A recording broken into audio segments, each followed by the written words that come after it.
and I opened my door, and the smoke just hit me. It filled my whole room and the bathroom. I tried to get out. I tried the exit. I couldn't get out to the exit door. So Lorraine Ferrara was pulled out her bathroom window and down a ladder by firefighters. It was a chaotic scene, one where many of these residents feared they would not survive. I thought I was going to die. I thought this was it. It's all over. It's all over for me. That's what I thought. Now they're at a nearby community center, being fed and counseled after they lost nearly everything. Nobody left with anything. I was lucky to have this, but everybody else's medication, money, everything is gone, gone, gone. All of it. Relocating the dozens of residents is a challenge, as many of them are elderly or have complicated medical issues. The mayor says the city's taking every step to place them with needed care. I'm not putting them out on the street. I want to make sure everybody has a place. That's very, very important to me personally. And we'll keep this open if we have to. Oh, fall risk. Al Almanza was pulled through the smoky halls by first responders. All the smoke from the hall were right in my face, and all what I could do was just stand there and choke. And I thought it was going to be the end of everything. That fear still shaking these neighbors who are remembering some of their best friends lost in the fire. They both tell me every day they love me, and I tell them I love them. Well, today the search for answers continues after 9 people were killed in the devastating fire at the Gabriel House assisted living facility in Fall River. And today we know the names of 7 of the victims, all of them over the age of 60.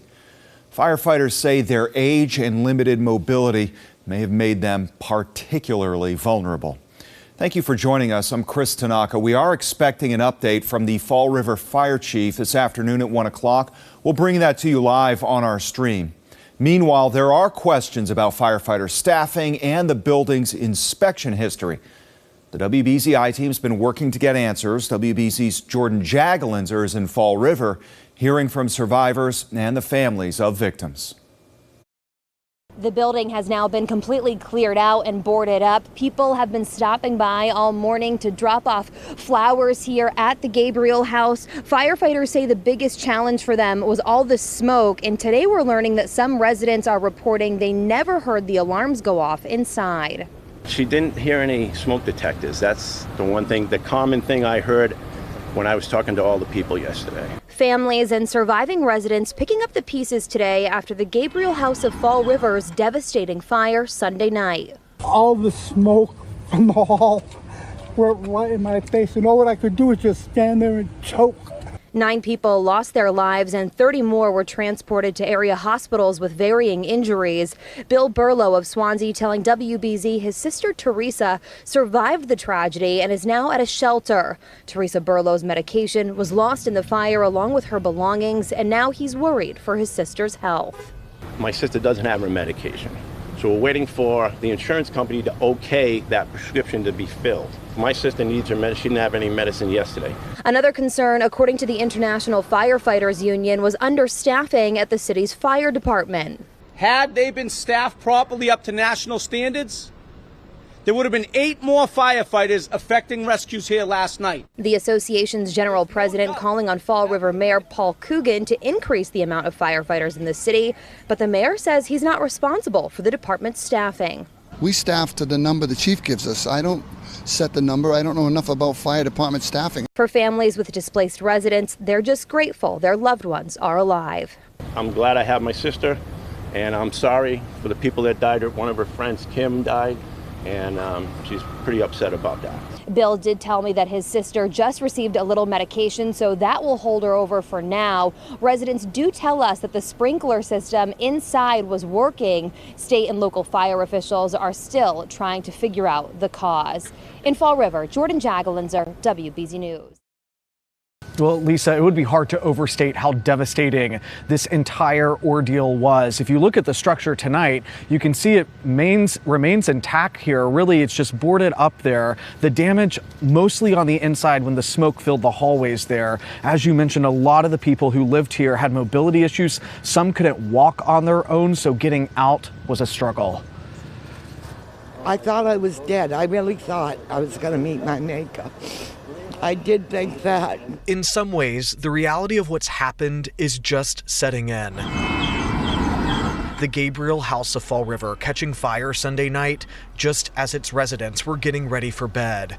Albert Almanza heard the commotion and opened his door. All the smoke from the hall were right in my face, and all that I could do was just stand there and choke. I yelled, help, help, help, and the fireman came up the ladder, broke the window, and got me out and carried me down the ladder. Dramatic video shows firefighters swarming the assisted living facility. In all, 50 responded, 30 who were off duty. While some rescued residents through windows, others went inside and faced the smoke-filled halls. I went in, I didn't have an air tank or anything. First room empty.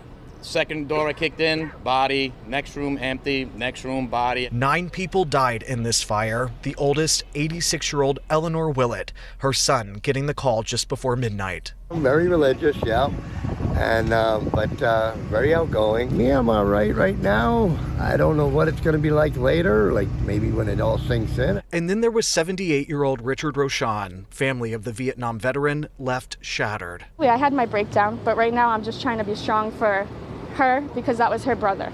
30 residents were taken to the hospital, most from inhaling the smoke, but one was critically injured.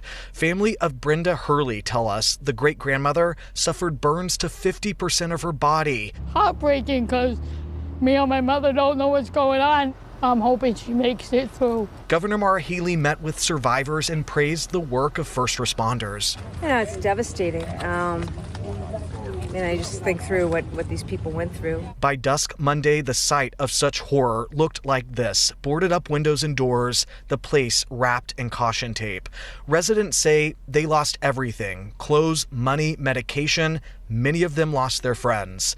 This close-knit community ripped apart by tragedy. They both tell me every day they love me, and I tell them I love them.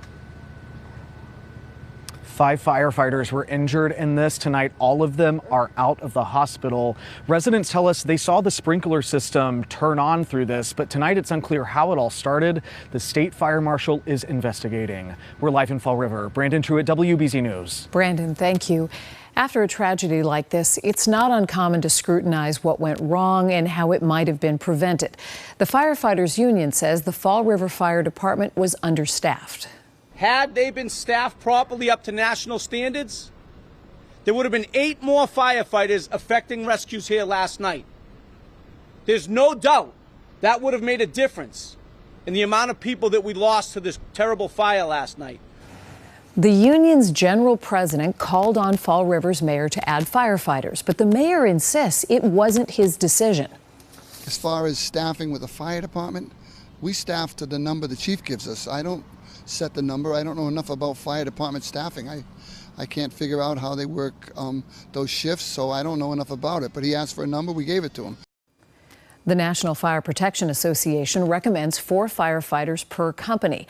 The union says most Fall River companies operate with 3. But the president of the Massachusetts Fire Chiefs Association says many departments across the state struggle to meet that ideal standard. Families are also asking whether Gabriel House was prepared for an emergency. The state last inspected the facility nearly 2 years ago, and it was due for another review this fall. WBZ's chief investigator Cheryl Fiandaca looked into the records. The aftermath of the deadly blaze at Gabriel House shows charred windows where residents tried to escape. But not everyone was able to get out alive. And I hate to say it, it's a tragedy that could have likely been avoided. Avoided because the advocacy group Dignity Alliance has been sounding the alarm for years. Their population is ever more looking like a nursing home population, yet they don't have the same extent of regulations and oversight. WBZ talked to one of the workers about the conditions inside Gabriel House. They had cockroaches, infested with cockroaches, bed bugs, It was dirty. The elevator was broke for 9 months. People on the 3rd floor were stuck in their rooms. They don't deserve to live in those quarters. The city building department records show the facility was inspected in October of 2024. And at a news conference, the chief was asked if there were any problems with the sprinkler system. Does this building have sprinklers? It does. And did those go off? I can't speak to that right now. The facilities are considered residential and provide personal services help and food. A 2025 state report shows the average rent cost per month for assisted living homes ranges from $4,228 to $10,886. Governor Maura Healey says most of the residents at Gabriel House are receiving state benefits, and she was not aware of any safety complaints. Most of them were people who needed help, as you see from some of the footage and what I've seen. These are people who were not able to move themselves. How often are these places inspected, and who's inspecting them? Good questions. The state does have an obligation there. 9 people have died and 30 people in the hospital. That's this day and age, that's not acceptable. The people who have the ownership and responsibility, they need to be held accountable. Cheryl Fiandaca, WBZ News. Now, the owner of Gabriel House, in a statement to the Boston Globe, says he is devastated and went on to say, quote, "We will continue to cooperate with the authorities and provide them with any information they may need throughout the investigative process regarding the cause and origin of this fire." Dozens of survivors are suddenly left without a place to call home. Tonight, Fall River's mayor says many of them were transferred to nearby facilities. They'll need support in the days and weeks ahead, and tonight, Fall River neighbors are stepping up to provide that support. WBZ's Julie McDonald spoke with members of the community who felt the call to help. There is a heaviness that hangs over this community as it grieves for the victims and survivors of this nightmare. But even in that grief, there's such an eagerness to help. People lose everything, and it's not just the tangible items, but it's the pictures on the wall that they'll never get back, and it's just horrible. Outside a Fall River shelter Monday, where survivors of the Gabriel House fire now seek comfort and some sense of calm, there was no shortage of helpers, first responders, volunteers, Good Samaritans.